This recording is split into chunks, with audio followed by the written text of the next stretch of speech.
Welcome back, Nerdiverse, for another star-studded episode of Masters of the Nerdiverse reviews, where we pinpoint a single snowflake out of the Nerdiverse and review it for you to let you know our thoughts on it. I'm, of course, the Master of the Nerdiverse, Mike G, and with me is the also Master of the Nerdiverse, the Jedi Counselor himself, Wash. What's going on, brother? Hi, everybody. This is fun. It was a good time, man. It was a good time. But I am doing well, man. Um, you know, we've had some nightmares over the last few weeks. I am not gonna lie, bro. Like straight up, I've been living in Maine, Derry, probably since around Christmas Eve-ish. And I gotta be honest with you, man, the other day I was meditating. Mhm. Actually, not even the other day. This morning I was meditating, and all I see is that shape of that head as I Yeah. closed my eyes in that outline, and I'm like, bro, too Hey, much, there's something to be too said much, about iconography, right? It dude. it it, it kind of just sticks with you. You know what I'm saying? So I got before we even get into the channel, like, what are you seeing, bro? Are you seeing, whispers from like drains and stuff like that? Dude, I have shadows cruising past me every 30 seconds. I'm literally having nightmares. The other night, I was in a car. It went sideways, just took out a person. I'm like, no, no, no, took out person. And I like woke up. I'm like, ah, crap. And then, yeah, then there's this fool and his little head. And it's like li It's like living in it's, Stephen King's head, man. I wonder what it's like in his own. I bet it's real peaceful, man. Half these horror dudes be He's- so chill, man. Like like Wes Craven was apparently like one of the most like chill guys ever. Like just never his blood pressure never went above 50. You know what I'm saying? Like you just super cool. So I bet it's like sunshine and rainbows, and then every once in a while you'll get a dream catcher just come at you. You know what I'm saying? Or They just put it on the paper and it's like, "Oh, that's how you were feeling. I get it. All right, fair I enough." see You what know, you were going you through. you could have just said something. We could have grabbed some coffee and chatted it out, bro. Hey, man, it's either therapy or make a multi-million-dollar franchise, It's like Yeah, sometimes you eat the bear and sometimes the bear eats you, man. You know what I yeah. I mean? mean, when you put it that way, I can't argue. Dude, we are reviewing the newest hotness in regards to a revival of a classic Stephen King story. Welcome to Derry, man. It's funny we come up with these ideas of what we're going to review very haphazardly. Wash will ask me, Mike, what you feeling like? And I'll ask Wash, hey man, what do you want to review? What do you want to do this time around? And we usually come up, it's very organic. So Wash, I have to ask you, Yeah. before we go into our initial thoughts, what made you want to review it? Welcome to Dairy.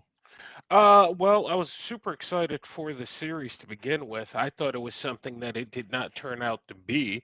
That said, I'm not upset with what it turned out, but I thought it was more of an anthology and tribute to Stephen King and his stories, kind of all horror come into one.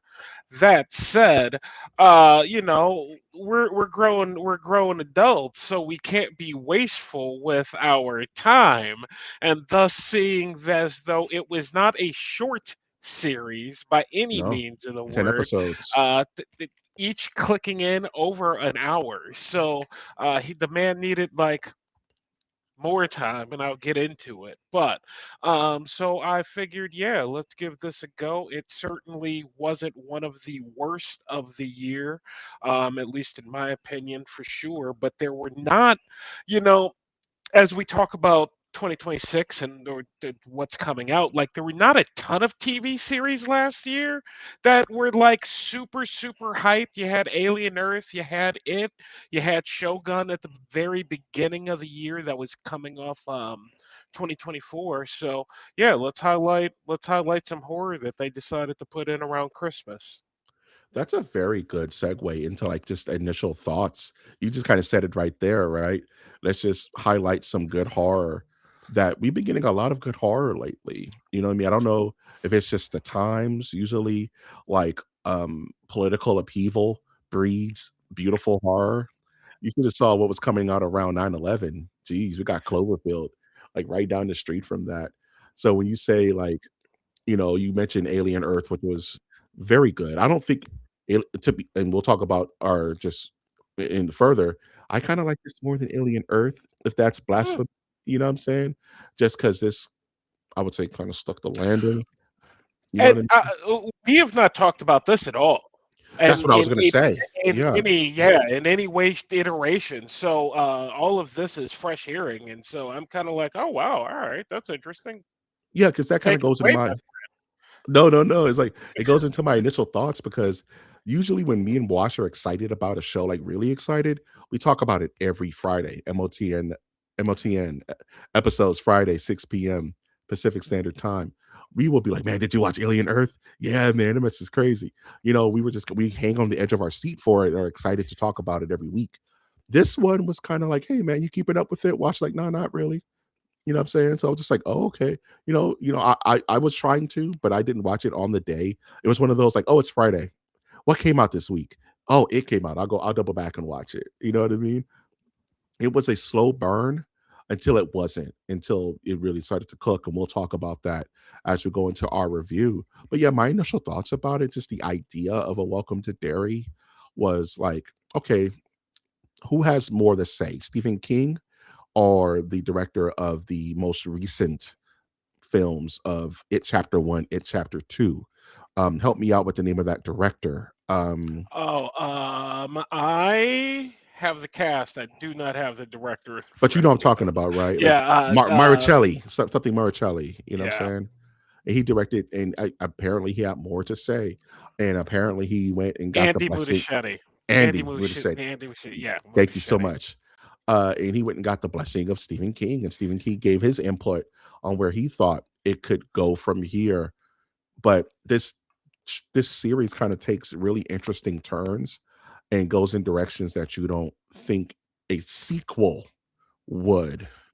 You know what I mean? So I'm really in high gear to talk about this with you tonight. I will say that I didn't hear that in regards to how how this got made. So I finished this.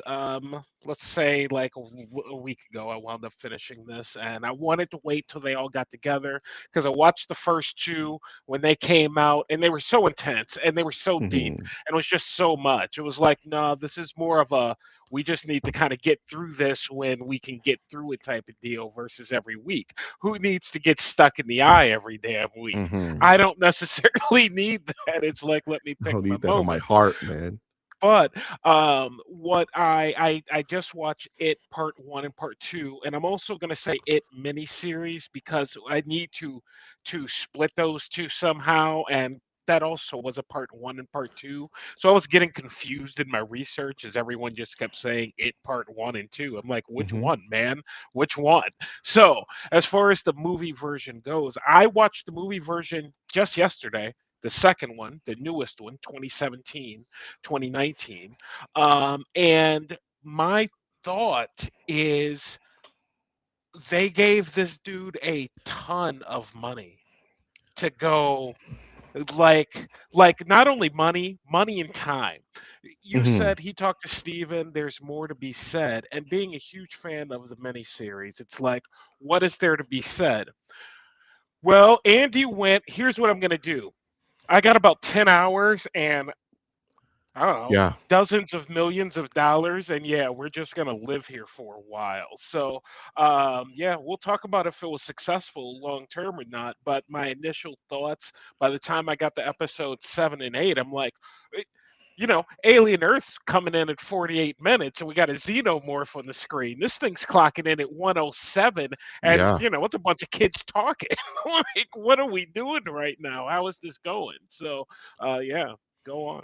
History of terror. Yep, you went right into it. Like I couldn't have asked for a better segue. You know what I mean? You have to differentiate the 90s miniseries with the most recent films because it's really like the difference between the Terminator and T2.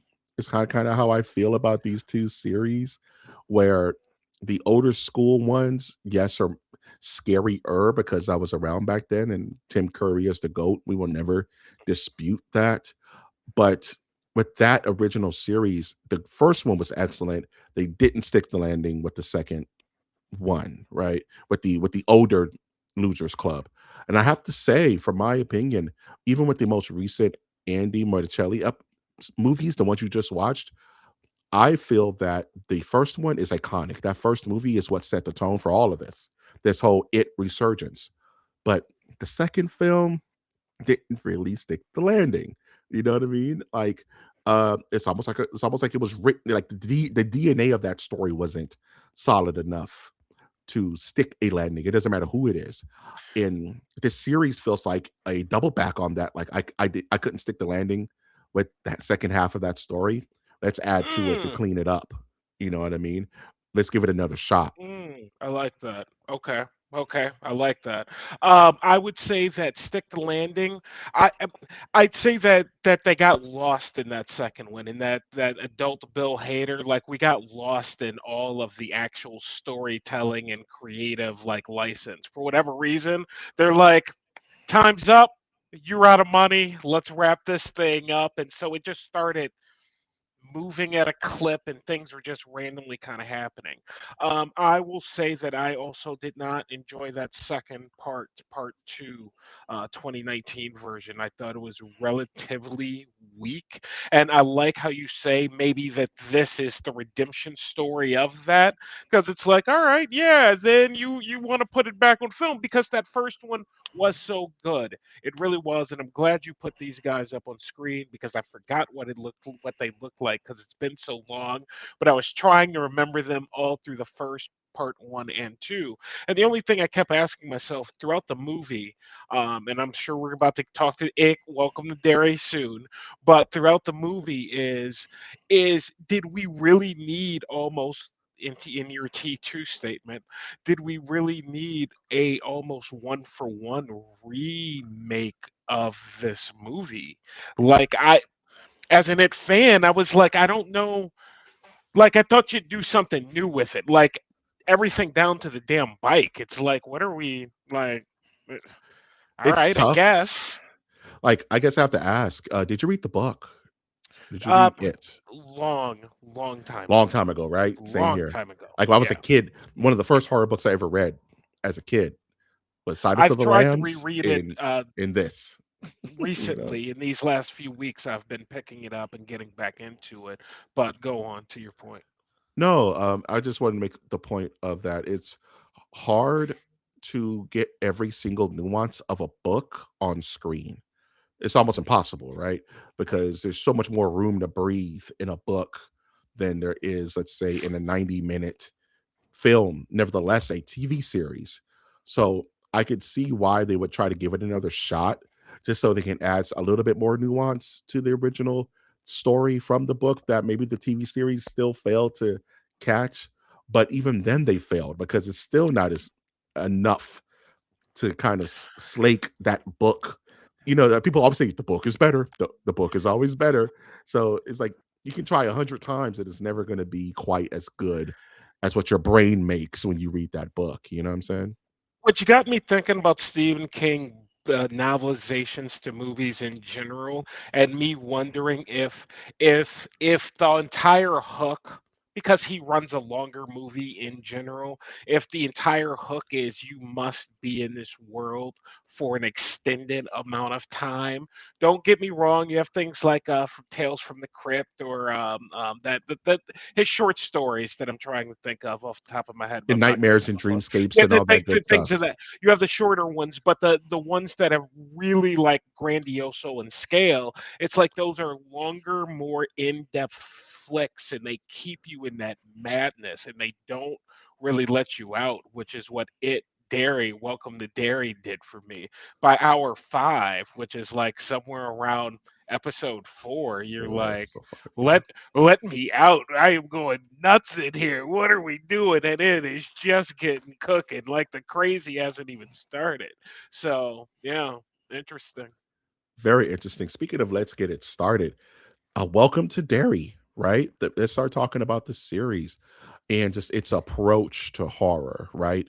So, Welcome to Derry paints this picture of, is this Derry, Indiana? Is that what it's supposed to be? Derry, Maine. Derry, Maine, always in Maine, right? Right. Stephen King's always in Maine. This beaver-esque Americana world that's problematic without a intergalactic clown god, you know what I'm saying? It's already just problematic in the way that the 60s were, between just the undercurrent of racism, you know what I mean? Like, just like the perfect town. And then you inject this situation that is like literally the pus under the scab, you know what I mean? Like Uh, that you have to deal with this every 35 years or whatever, whether you one want to or not. one of the best lines in the movie was, "I don't think their guy look like Mr. Hanlon, Mrs. Hanlon," and she looks at him and goes, "In this town?" In this town, like crazy, no right? one's gonna know. Like, So anyway, yeah. Derry, Maine. And again, that's why I was stoked about because there's just so much lore within Stephen King and this town, which is why I was stoked about the series. And the series does throw some callbacks to some other things that are floating out there. I'm sure we'll touch Mhm. on that. But um the series oozes in that 1950s 1960s atmosphere, environment, straight down to the creepy ass butcher, and the people Yeah. The smiling at school you. is a very creepy atmosphere. The recruitment office, you know what I'm saying? The bar even is a trip, you You know? wonder if Mike G hops in a time machine and goes back to 1950s, he might be like, I might you get pressed know a little bit, it's a little creepy up in it's a here, y'all. Have little y'all thought about that? it's a little rough, man. Y'all thought about redecorating or taking down the colored only sign, you know what I'm saying? Maybe. No, we have not thought about that at all. No, Thank you, it's kind sir. 2026 and we still haven't thought about that. Thank you, kind sir. Enough about the politics of dairy. I do find it interesting that a lot of these shows are picking up on African American kind of like trauma, in like the subtlest ways. It makes me think of like Watchmen. Remember, Yeah. they did that remake of Watchmen and they literally did a Black Wall Street in Tulsa, Oklahoma, like apropos of the Watchmen, and this show kind of still brings about that kind of like quote unquote black terror. You know what I Uh, uh, mean? It's very the interesting. the firebomb scene is one of the most disturbing things I've No, seen since the friggin' movie with the cop and the chick that won the Oscar and whatnot. Like it was extremely uncomfortable. And to damn it, Alan, and to Andy's credit, like I think that's the point. The point that's the is point. to be It's not supposed to be to comfortable, be uncomfortable. And right? Mike, you know the films I watch. I don't generally dive into uncomfortableness and like, yeah, let's go heads first into it. But in something like this that is so steeped in a point that it's making, it's not about, you know, the trial and tribulation. It's about this damn clown and the horror and the trauma and what that does to you as the watcher of Watcher. this during this show. And it makes things tense. It brings in atmosphere of tense, and this show hits it from the opening ding straight through, straight through. I was going to make an entire slide based on the Black Room episode because it's probably one of the most powerful episodes of anything I've seen in a very long time. Because that episode, you talk about not letting up. That episode does not let up from the jump, and it escalates and escalates, and it's not safe. It's a very unsafe episode, and I guess we'll talk about that more as we kind of go through and talk about the series. But yeah, this series opens up, and I do want to talk about it with very penny wise less, very penny less, right? And it kind of harkens to the original idea of Pennywise not being just a clown. He's just the embodiment of fear for that respective person. And he can appear in different ways. and it was making a lot of people nervous because by episode 3, it's like, okay, where's my clown, right? And but I think, like you said, this is a very purposeful show, and it's making the point of Pennywise can literally be anything, right? Because at the core of Pennywise is something way more horrifying. It's Lovecraftian. This thing, this it. So I like the suspension of expectation this series starts out with, even to a detriment to itself, because a lot of people were mentally checking out until he showed up, and then everybody was I, back on board. Did you hear about a lot about that? I had heard it from the first two, but I didn't have that expectation because I hadn't seen part one and part two, Mm. so I was still TV miniseries it, and so I didn't have an expectation of the clown. I had an expectation of horror and the clown somewhere in there, but I wasn't sure if this was going to be Christine meets Salem's Lot with a splash of it, or if it was just it redone. And, we get a little bit of both, but ultimately, I can see why people were a tad bit, worried. But yes and no, because those first two episodes, those were Excellent Mike, episodes, I mind think you. I texted Yeah, you after that first episode. I yeah. was like, Like "What? Jesus. Holy what? What did I Yeah, just watch, bro?" Like, let's that's go. that's crazy. So, the fact that people were kinda upset is kinda but people. Well, the people go. People want to go to the fire. They go to the firecracker factory. They want their fireworks. You know what I'm Yeah. saying? It kind of sucks, but that's just the nature of it. I wanted to take a second to talk about it, the next generation. You can't see it there, but I added a question mark at it Oh, yeah, because, I see it. yeah, because I wanted to talk about these child actors in kind of their role in this setting as a sequel, prequel in its truest sense.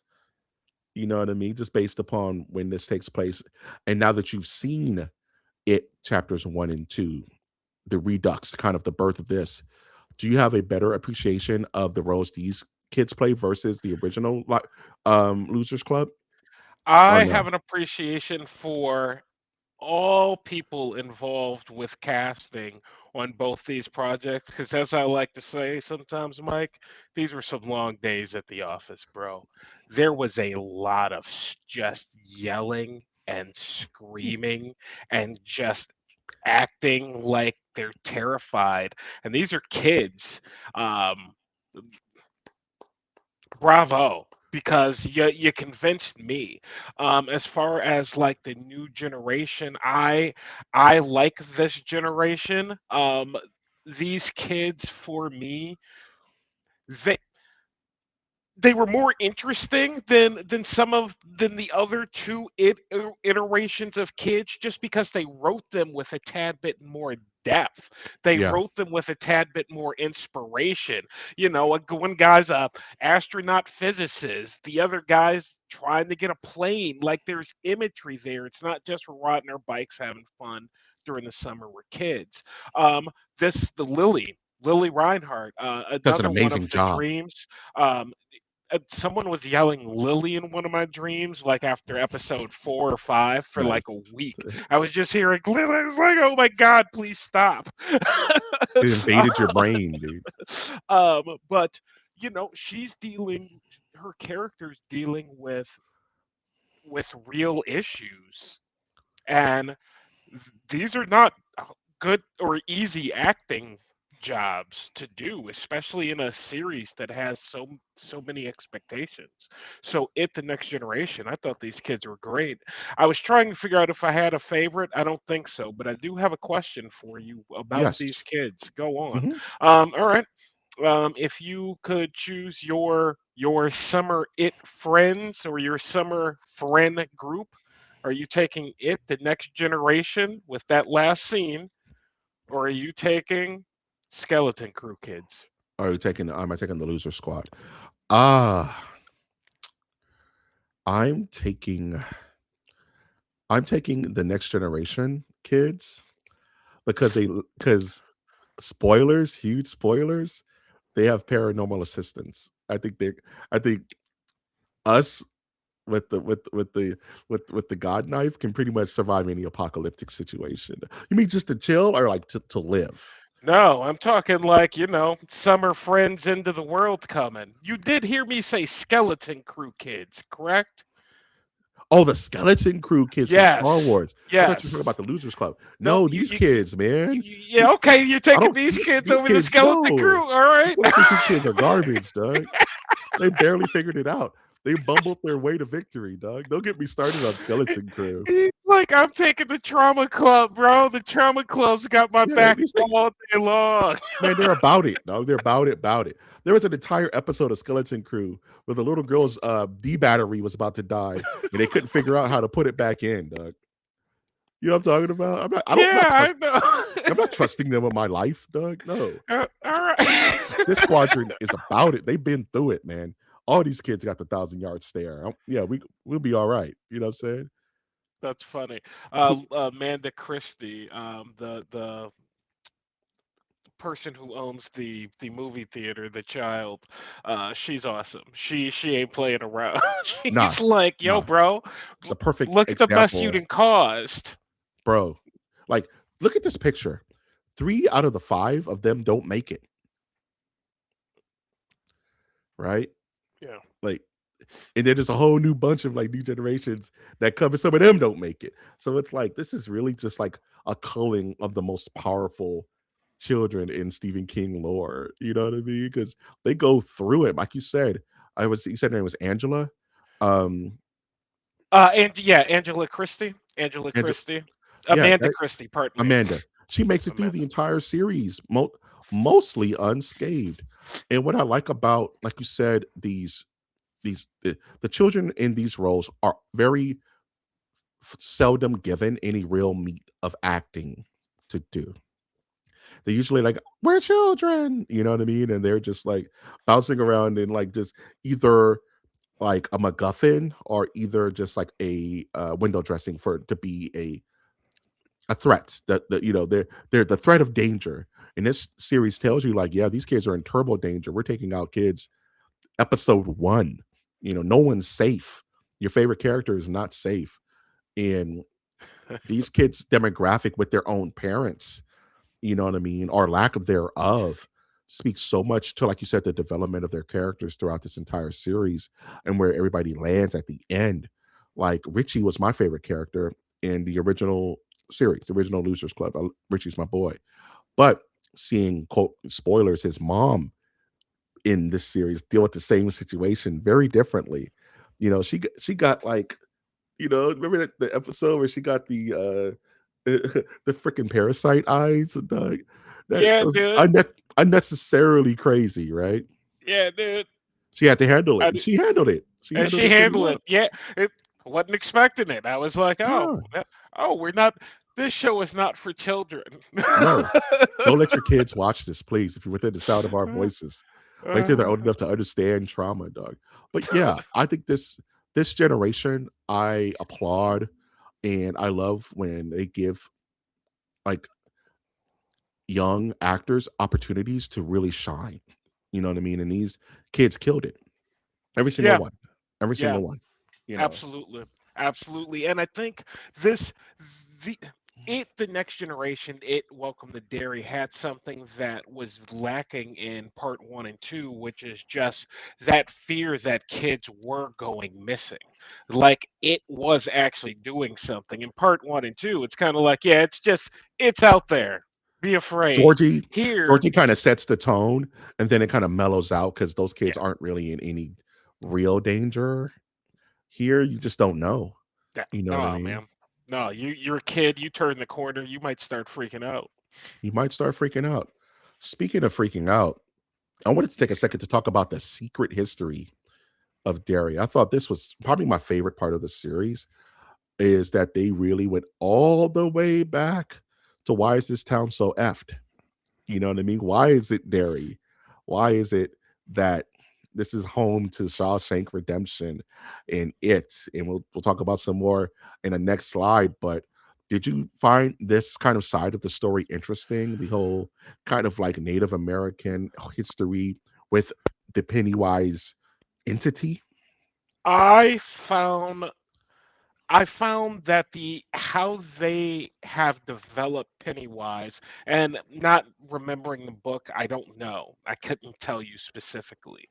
But um as a galactic level threat that ends up in this town of Derry and being watched over by watchmen per se.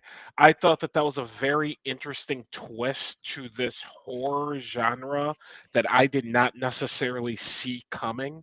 So as far as newness goes, you expect to see something like this in, Christopher Columbus.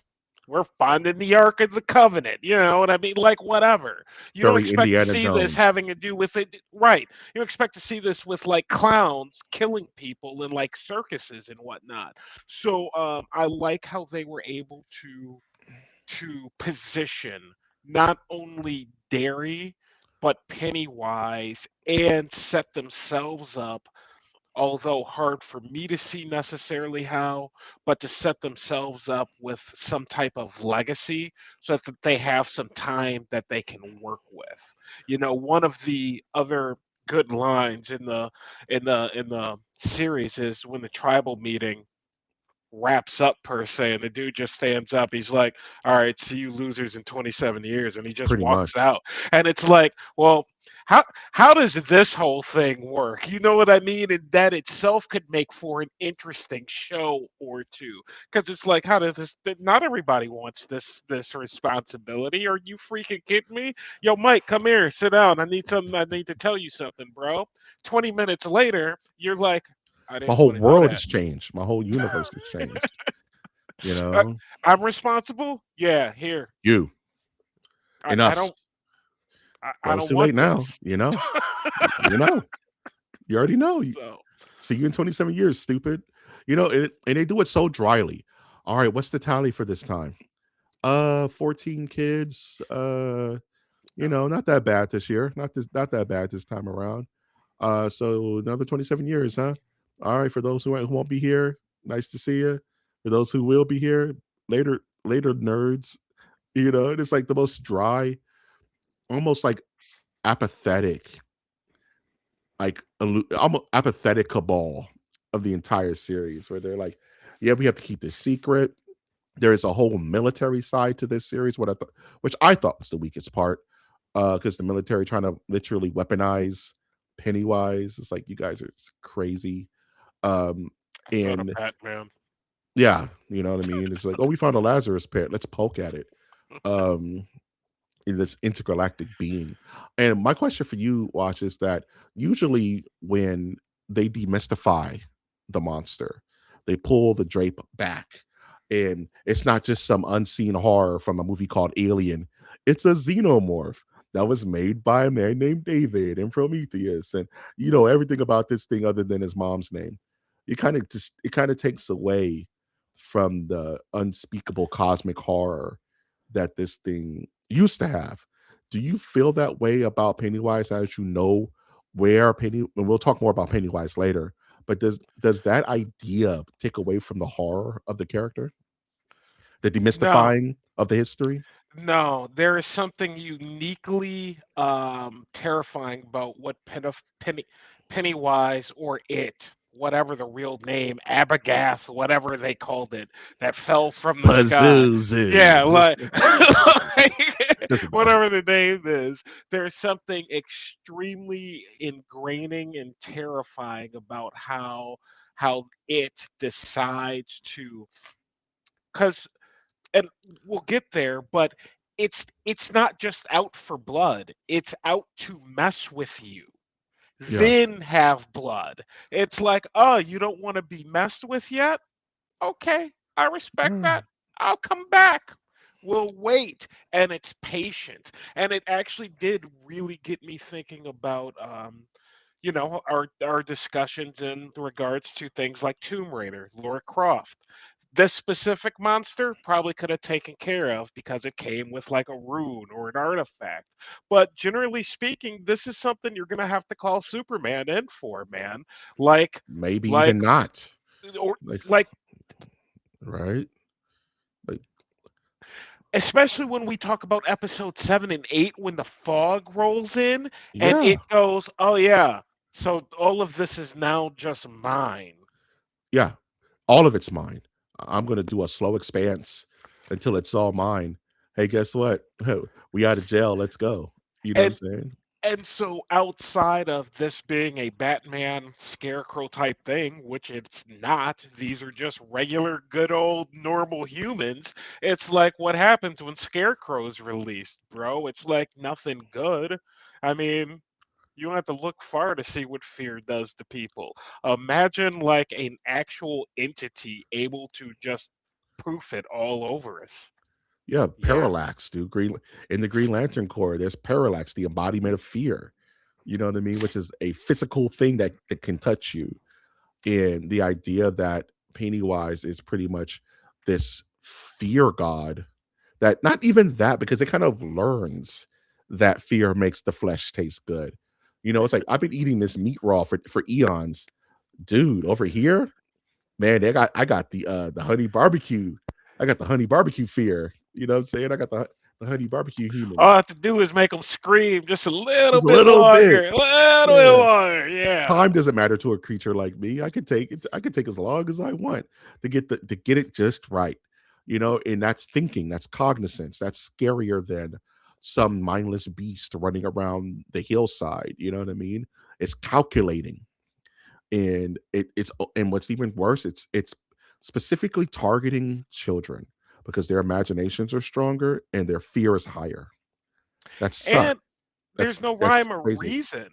27 years, you know what I mean? So there's a rash of murders every 27 years? Yeah, we don't talk about it. Yeah, every 27 Oops. years. Like, We hope people forget oops. by the next time it happens. We hope everybody forgets by the A next lot time of it folks happens. have moved out, you know, like it's Other just a different generation. So yeah, I think it's the monster.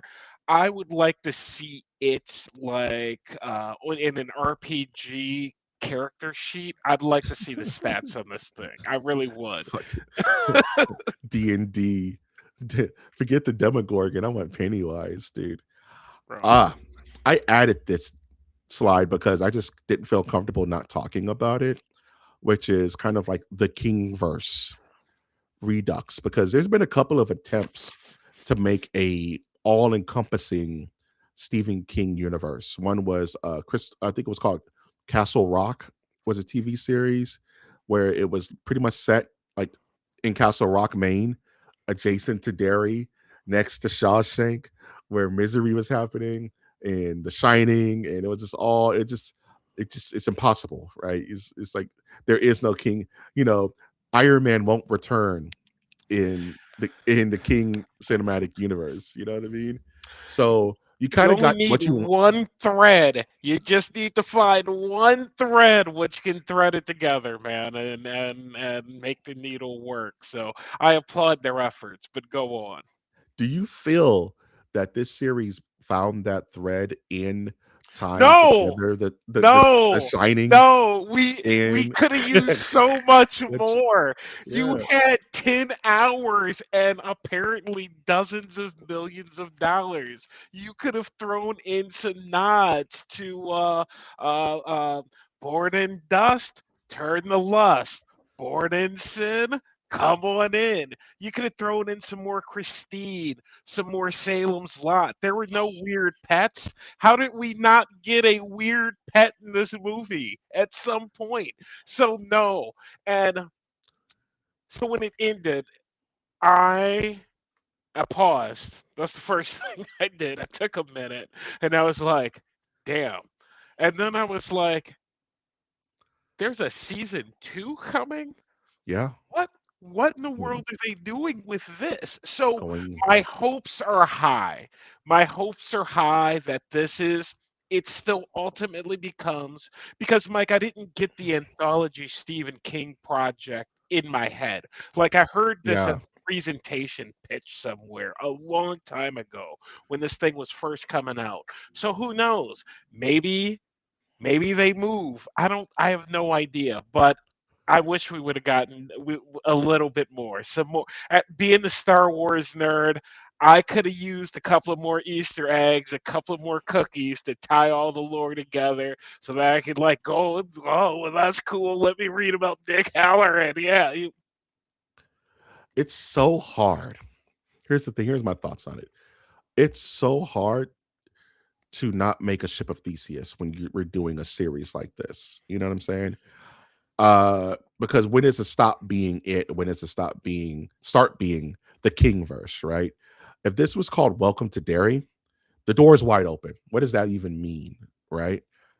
But it's called It Welcome to Derry. So you have to you're kind of obligated to stay within a certain lane. not if your it is an intergalactic entity which has poisoned the Earth on the Eastern Hemisphere. You know what I'm thinking about? I think about the Spider-Man movies, right? The new ones, the Tom Holland ones, Hmm. where it's extremely difficult to keep it about Spider-Man when Iron Man is just right there. You know, world favorite. Everyone loves Iron Man. He's swooping around. He's doing Iron Man stuff. Okay, that's fine. It's a Spider-Man movie, but Nick Fury and Shield are just right there, and they're just floating around. And how much of it's Spider-Man and how much of it's just Marvel being Marvel? Even in No Way Home, it couldn't just be Spider-Man. It had to be Spider-Man and every Spider-Man and Doctor Strange. And it's like it gets so you start losing the Every plot. Spider-Man. Every Spider-Man, every villain, right? It's like Yeah. it starts losing the plot a little bit, right? So I almost wish they left any kingisms out, or like you said, Oh. loaded it up. I don't like that it's very kind of tongue in cheek about, well, this is Hollering, this is the dude in The Shining. He got in a mental match with Pennywise, but somehow took an axe to the chest by freaking Jack Torrance. I don't get that part. This guy's, what the fuck? Anyway, apparently in the book that in The Shining, his character doesn't die, and that's one of King's most biggest annoyances with the Stanley Kubrick version is that he doesn't die in The Shining, and that Oh. was a Stanley Kubrick design. But we So, can't remake The Shining. but Doctor Sleep, Doctor Sleep. Oh, I guess Um, they did try. Obi-Wan Kenobi. Anyway, go Obi-Wan on. Kenobi, Yeah. anyone? Jean Grey. So I feel like I almost wish they left it all out because, like you said, it pokes the bear, man. You know what I'm saying? Like the dude who's like wanted, the wanted black man in this series is about to go to Shawshank for Christ's sake. You know what I'm saying? Like it tugs at the Stephen Kingisms. You know, the turtle's in there, which is like the anti Pennywise. They mentioned the turtle, kind But of. Mike, and I don't know this for fact. So anybody listening, go ahead, throw it in the comments. Please let me know if you know. Didn't Stephen King write his material to all live? I don't want to say in the same I don't think universe, but so. essentially the same type of reality. It's Kind all yeah. kind of based in the same, like even when you look at something like Salem's Lot and just how that the 1980s feel of that. You know what I mean? It's all steeped in that same type of look and feel and tone. And even this, or not this, but part one and two, had the mini series like TV type of feel to it. I just think that, yeah, man, go for it. Do it. The dude's got like 180 books. You know what it is? It's it's all started. King didn't start this, we did, right? Yeah. Because all of his crap was in Maine. Yeah. And after like decades of him writing all these books, it's like people started thinking like, what the hell is going on in Maine? Is this like Satan's butthole or something? Everything horrible is in Maine. You think about like the Pet Cemetery and the Micmac Indians and all that, and the Wendigos and bringing people back to life. You think about the Mist. How could it? Maybe the Mist, the book was just Pennywise. It makes sense. Maybe the Mist was going on at the exact same time this series was happening. And There's I'm saying, monsters in the night. There's monsters in the Mist. it could have spread before it got sucked back in. Who's to say? And I guess 27 years it sleeps, but it sleeping doesn't mean that veins haven't been poisoned. I guess Yeah. is my point, and how it, my brain is going to make those threads go, because I don't know if you, yes, I'm going to broach more Stephen King material because of what they did with this movie or this series, because I want to know the little Easter egg nuggets, McNuggets, because that's the good stuff. That said, it's thousands of hours. See, here's the thing. Because he's in this shot, all Yeah. bets are off. You're not wrong. All bets are off. The night flyer could be right over there. You know what I'm saying? Needful things could be right over there. You know what I'm saying? Like, Needful and Things was there. mhm. In episode two, he walks in the door and it's the Needful Things shop, the woman's shop. It's the same shot when Gerald's entering the door in the movie, in the TV series. And it's like, are the Tommy knockers somewhere floating Yeah, that's around what I'm here? saying. It could be like, but then you start to lose the thread. Then all the But Spider-Man, but hold on. And there, you you know, know, Spider-Man comics is one thing. I think if they decided to do this in a film television type of atmosphere, I think that many of us will be able to separate the books from the show, because the show is batshit crazy, man. The show, like, you turn it on, there's nothing your eyes have seen that are like episode one and two this year. Your eyes have not seen anything like no, episode one and and two. have yet By to the end of see. that, yeah, you're like, oh, I didn't know that was gonna happen. Dude, like this series has absolutely had so many like twists and turns, and we talked about it earlier, but I have to give an entire slide to the dancing clown himself, Pennywise, because as we mentioned earlier, there's so much unlayering about this character. Apparently, he had a daughter that was floating around that is in it chapter 2. The creepy old lady in it chapter 2 is the same character as the psychiatrist slash daughter of Pennywise, Periwinkle. That's the same character. That's the older lady. You know what I'm saying? Yes. And it fleshes him out more. Yes.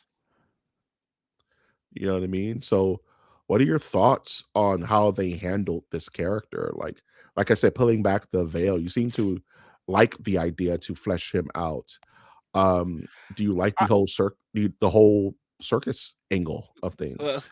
I call this that character. I don't know not the actor's name. I know Bill Skarsgård, but besides Scars Pennywise, guard. who what do we know what his human name was? I don't remember. At any Ah, rate, something dumb. It's like Chim Wiggins or something like that. I don't remember. Jim, Jim. this poor SOB, man. He's just a poor SOB, wrong spot, wrong type of day type Yeah, of dude. 1000%. Because he's just a clown down on his luck. Did I need the backstory? I don't know. I had never considered if I needed a Pennywise backstory. After I got it, I wasn't disappointed that I had it.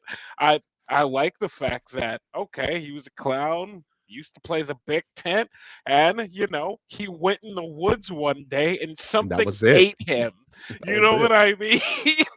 It's like he's like, I didn't want to be eaten. I didn't ask to be eaten, but I'm eaten now, and And yeah, he's here we he's are. in here.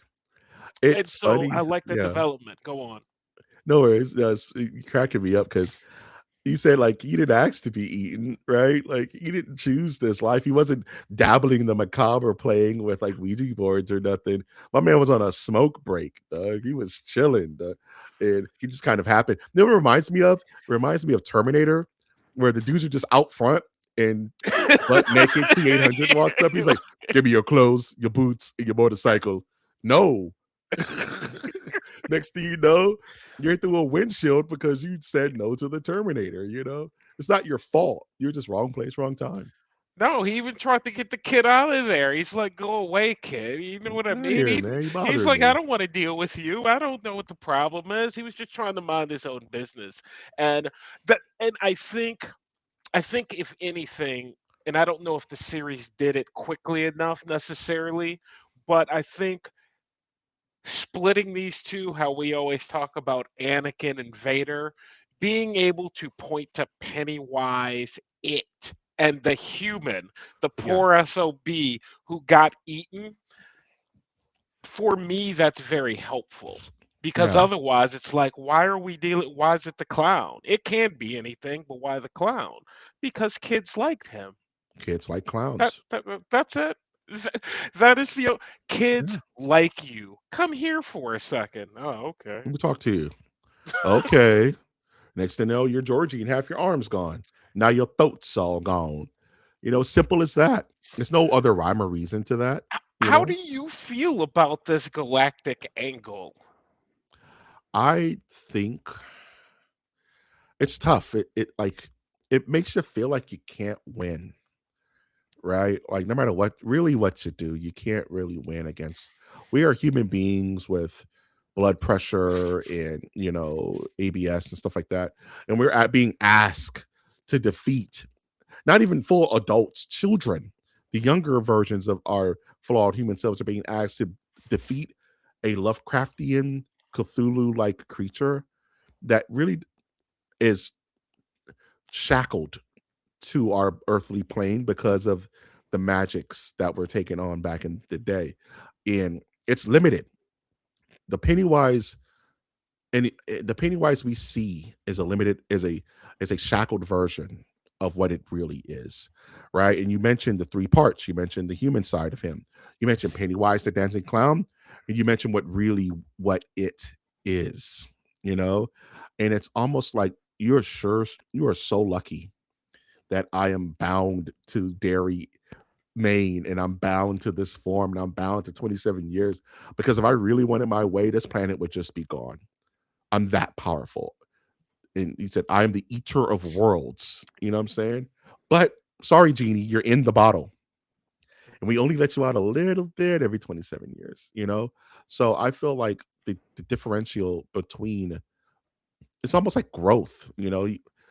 At first, Pennywise started as just this forest spirit. He was like a Wendigo, to be honest. He was going around bothering, Native Americans and appearing as like Puritan, Quakers to scare them and stuff. That wasn't working.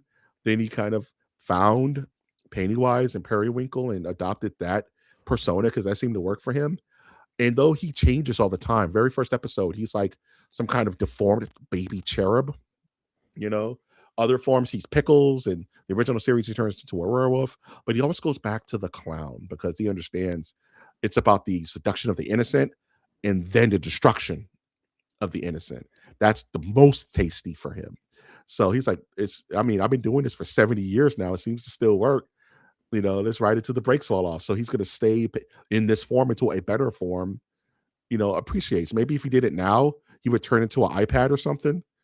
You know what I mean? He would just turn himself into a horror, draw the kids in there, turn into a uh, tablet. Freaking like a Starbucks. I'm a Starbucks I'm a store. Starbucks. I'm a I'm a pavilions with a mouth. Well, I'm going to ask you one more question then in regards to Pennywise, because I saw you battling with someone a few weeks ago in regards to them saying Pennywise is better than Nightmare on Elm Street. So I guess my question to Mhm. you is, as a force of nature, as something that can touch the reality of people. What is more terrifying, Freddy or this damn clown? Whew, that is like picking children. Um, Here's the thing. Freddy is terrifying because sleep is unavoidable. Sleep is part of our cycle as humans. So you will fall asleep and you're going to be tussling with Freddy if he's on your radar. And that's 24 hours a day. Those kids were stressed out. Every single Nightmare on Elm Street, by the end of all things, those kids are stressed and they're Yeah. traumatized and they're not going to live normal lives. Right. And that's 24/7, until you defeat Freddy until he comes back in a different form or whatever. Pennywise threatens your children. Every generation, he threatens your children. And your kid could be the one who goes missing. Right. And that's what he's hoping for. And on the other side of that, he's non-defeatable until he is until the Losers Club actually beat him and kill him, which is why he has to go back in time to kill the kids of the kids, right? And that's what he's doing. He can't go forward into the future because he dies. Then he has to keep going back in time to hopefully kill the kids of the kids of the kids of the kids to because reality is weird for him. So it's different rules to the game for each person. But what's scarier, and mind you, I'm not a parent. So if I was a parent and I was looking at my kid right now, it'd probably be Pennywise. Don't threaten my children. You know what I'm saying? But as a human being who dreams, who's going to dream tonight and dream tomorrow, I think Freddy has it. Freddy is kind of busted. Which one would you let your child watch? Which one would you say, yeah, Uh, you're not watching this one? I would let my kid. I'm a horror guy, man. I'm with the like Yeah, I all know. eventually. I know, Uh, but there's a difference between yeah, there's a clown that's terrifying, and then when you go to sleep, you See, get nightmares. the problem is that I don't have to deal with my kids' nightmares. You know what I mean? Get out of my bed. Go sleep in your own bed. You, get out, kick him out my bed, man. Oh, Dad Gotcha, had a nightmare about Pennywise. They're like, no, it's my fault, right? Because I let the gotcha. little dude watch it.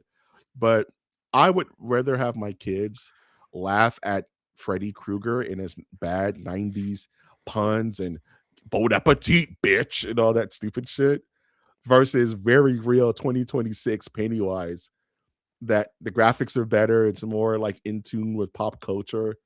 I think Pennywise would give kids nowadays more nightmares than Freddy because Freddy's kind of a joke, and I don't see them doing anything with Freddy ever again. Sadly, even though he is the goat, but I'm gonna let my kids watch this stuff because this is nightmare fuel for a kid, from Nightmare the fuel, ages of yeah. like 1 to like 7, 1 to 9. You know, You like clowns, Mike? I hate clowns. Okay, I all was one right. of those kids where I watched the original Tim Curry, and that shit gave me nightmares. The scene where they're in the shower and Tim Curry comes out the freaking drain and he opens his mouth and it's nothing but teeth and blood. And I still get that image in my brain and it freaks me out. I don't like clowns. I don't like, I, okay, pro tip. I hated the Universe Soul Circus. You know what I'm talking about? I was not a fan of the Universe Soul Circus. That's for my LA cats out there. I'll tell you a funny quick story. Me and my favorite cousin, we went to a party once. We were like at 13, 12 years old, and Tommy the Clown showed up. You remember Tommy the Clown who would do the dancing and crumping and stuff like that around LA? Tommy the Clown showed up at this party, and we were like, "Oh no!" And Tommy said, "Everybody's dancing tonight." Me and my cousin were like, "Hey, we're gonna go ahead and head out, man. We're gonna walk home at 8:30 at night." 12, 13, we got in so much trouble, but I was like, I'm not sticking around with these creepy clown people. Time to go. I looked at my cousin like, I don't like this. He was like, I don't like it either. I don't feel like being the center of attention. Let's head out. He didn't want to dance. I didn't want the clowns. I didn't like this Afro clown staring at me in the face. So no, I'm not a fan of clowns or anything clown adjacent. Does this scare me now? No, I'm a grown ass man. I just punch him. You know what I'm saying? But I will say that something in this image does kind of tweak my brain. I don't like it. Yeah, this image is not awesome. Not awesome at all, man. I'm not a fan. It's about that time, Wash. We're about to hit final verdict time. You know what I mean? Where we take everything we've thought, all of our histories with it, all of it, and you're going to have to give this a rating from 0 out of 5 red balloons. Wash, what's your final verdict? What are your thoughts?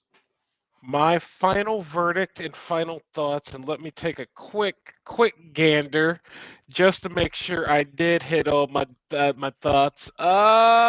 Yeah. SOB, no clear favorite characters.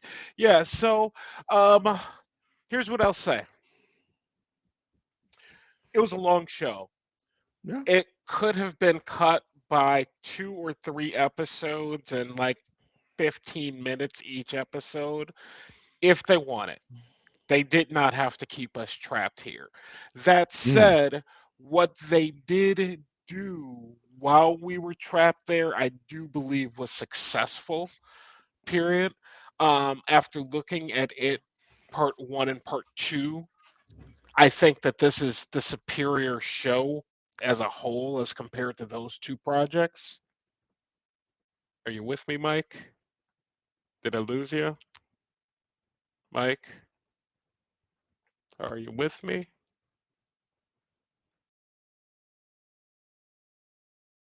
Mike, what happened? What happened?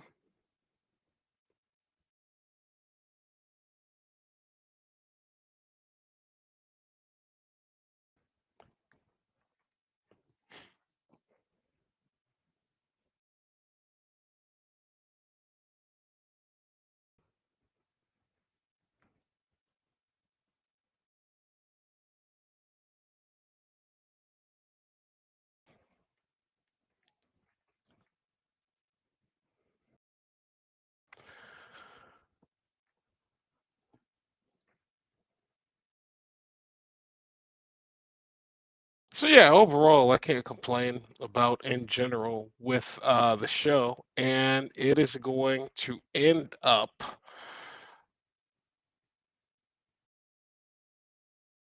getting quite a bit of okay, so it is on this guy.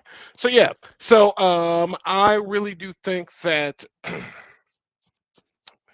Derry had some stellar moments, but I am very interested in what happens to, or what happened with or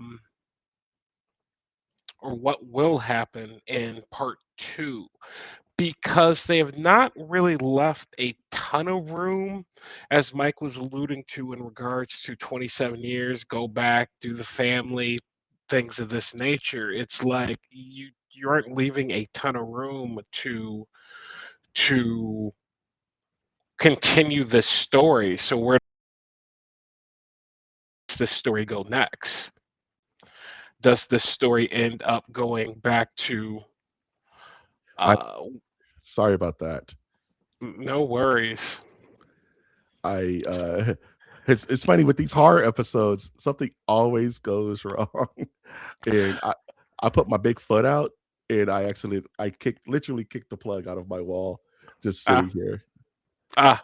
All right. Well, that happens. But thank And goodness last thank oh goodness we're not it didn't stop recording, so we're still live, are still ah recording. So hopefully that we'll have to see how that looks. But sorry, Wash. no Go worries. for it. There's 20 seconds of dead time, and then I started talking. But past that, for my final verdict, I liked it. I don't know what we're gonna do as far as a season two goes in regards to what you were saying with Pennywise and having to take out the family. So what are we gonna do? Take out the next two earlier generations? Are we gonna find ourselves in 1500, like BC, like with Penny the Clown? Like I have no On idea a where this is going. dinosaur, You're right. bro. I have no idea where this is going.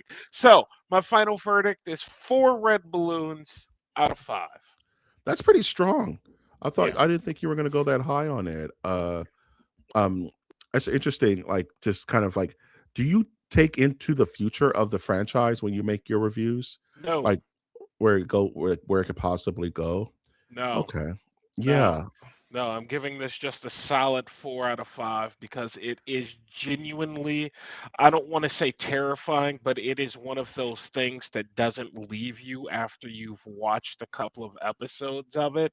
And each episode you watch thereafter, it just kind of sticks with you for a little bit longer. And you're like, damn, like, mm, I, I didn't know if I wanted to think about Pennywise for this long, but here we are. Yeah, very good, very good. 4 bloody balloons out of 5.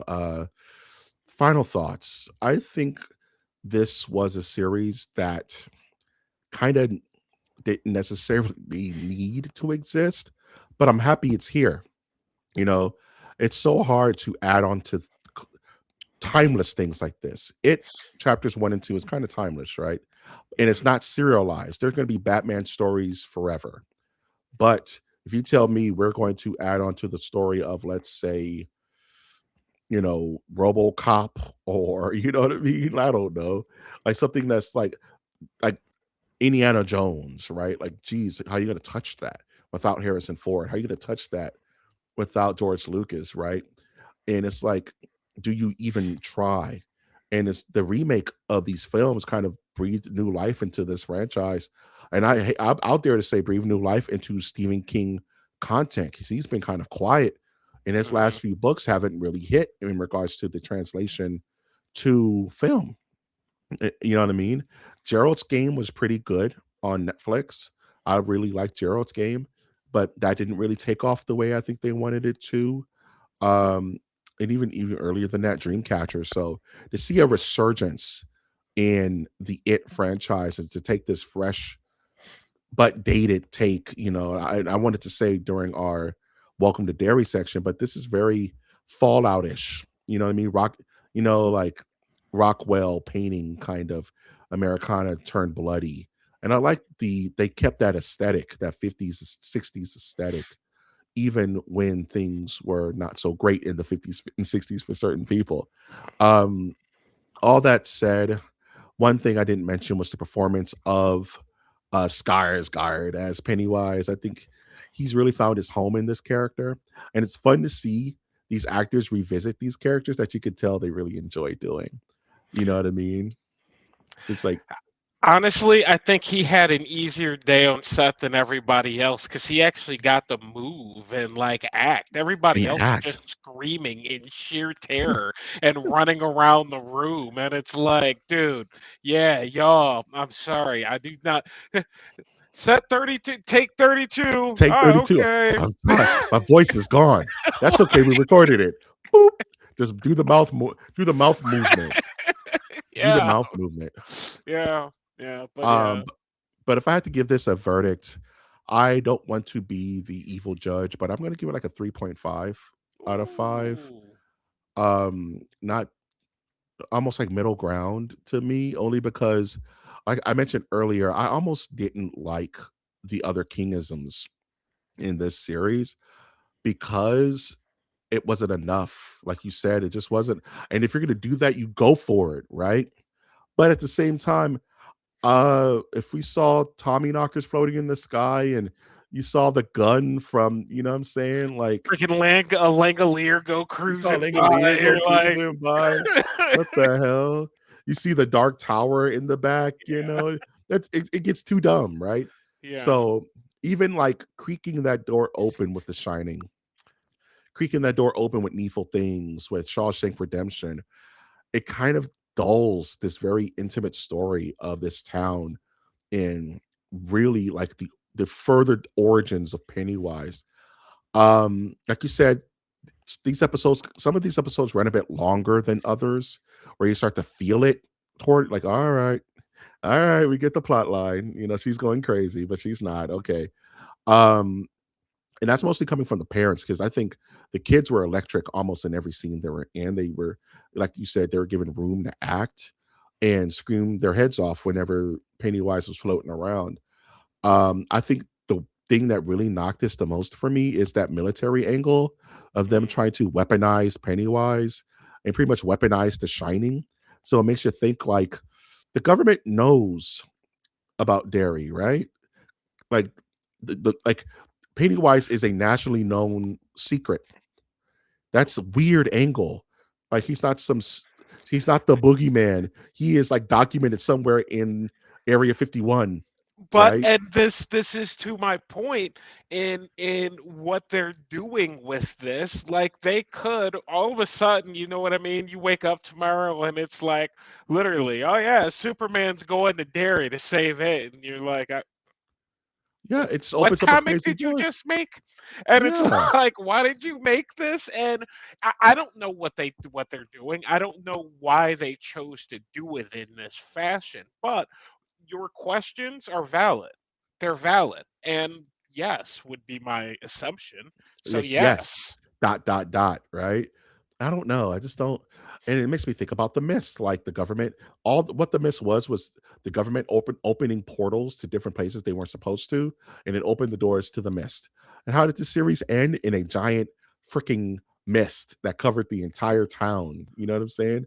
So it's like, what are you doing? You know what I mean? You're poking weird bears, and either give it, get, give me more or don't give me none. You know what I'm Well, saying?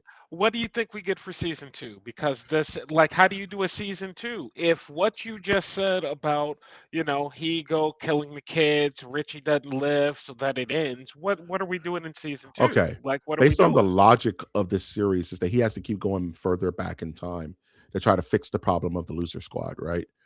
That puts him in 1930s, late 1930s, which is, old timey and stuff.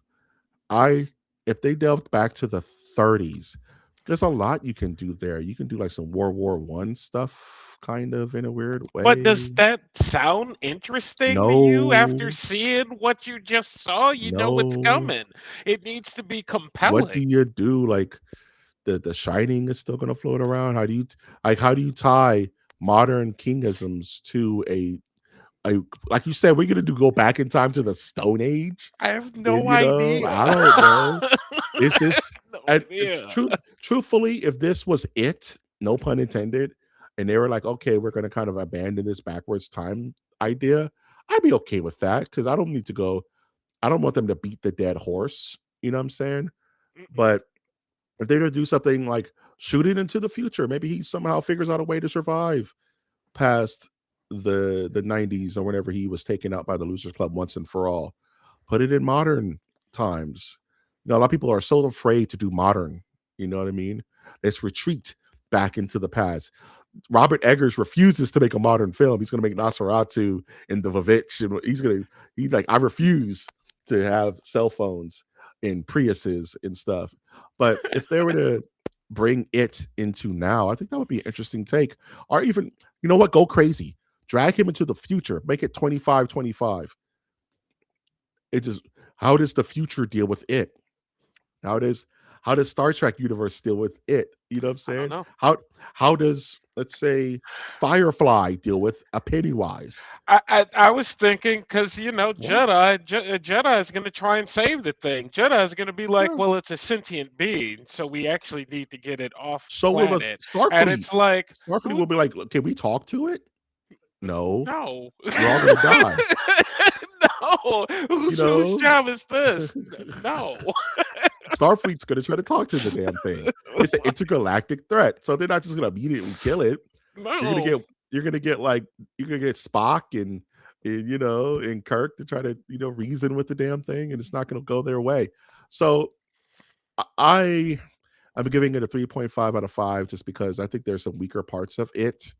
But I think the strong parts are really strong. I love Skarsgård is it. I love the story it tells. I love the episodic way that they've approached this. It's not a TV movie. Um, there's a lot to love, but there's a lot of growth that can happen with this series. Is how I feel about it. Very Perfect. good, sir. With that, it brings us to the end of this interesting review of it chapter. It welcome to Derry chapter. What did they call this? They called it chapter one. At the very, very end of the series, it said chapter one. Remember? It kind of like developed in the prologue. Yeah. It's No. annoying, dude. Yeah. Yeah. Just let it rock, dude. I, Any final thoughts before we close this bad boy out? no, very good series. Not something I would have normally have sat down and watched, but it was it, so it was viewing for me, and I'm not disappointed I watched it at all. Is it worth a watch again? No, I can't watch that for another 10 hours, right? I'm good. But Yeah, I don't need but to see that again. yeah, it's good it's good a first go round. That's for Yeah. sure. As a horror guy, Monster Kid, this is right up my alley. What I want do I want more of Pennywise? Not anytime soon. Let it breathe for a while. Let us miss it. These companies are so eager to cash on these cows, they don't let us miss anything anymore. You know what I'm saying? So let us miss it. Bring it back maybe in 20 30 years and let's see where we are then. You know what I mean? Um, those are my final thoughts. Really enjoyed this series. Is it perfect? No, but I think it's a very strong outing and just more information on a subject matter that I'm super happy that we got. You know what I'm saying?